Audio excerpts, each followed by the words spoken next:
ये राजेंद्र वर्मा, इनको सर्वाइकल की दिक्कत थी, जिसको 3 साल से दिक्कत थी। इनकी सर्वाइकल की वजह से इनको गर्दन मूव होना बंद होना शुरू हो गई थी।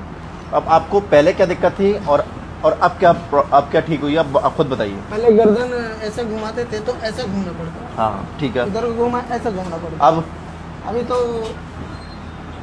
फ्री है। कि अपने आप प्रॉब्लम बताइए आपने, क्योंकि बहुत से लोग कहते हैं कि डॉक्टर साहब आप प्रॉब्लम बता रहे हो, तो और अब क्या है बेनिफिट हुआ है आप अभी बताइए। तो झुकने में कमर में दर्द रहता था, हाँ तो पूरा झुक जा रहे हैं। झुक के दिखाओ और उठ जाइए। पहले कितना झुक पाते थे पहले झुक ही नहीं पाते ज्यादातर इतना। और गर्दन कितनी जाती थी पहले? गर्दन जब इधर घूमना हो तो ऐसे घूमना पड़ता था, और अब अभी तो ऐसा घूम जा रहा है। पूरी घूम रही है। हाँ। तो और लोगों से आप क्या कहना चाहेंगे कि जो लोग अभी तो परेशान हमारे थे? को रिलीव है, ट्रीटमेंट में आराम मिला है। हाँ, आपने आते आते ये कहा था कि मैं बिल्कुल ठीक हूँ, तो हाँ। मुझे हल्का फुल्का दे दीजिए। हाँ। आपने यही कहा था ट्रीटमेंट लेने से पहले। हाँ।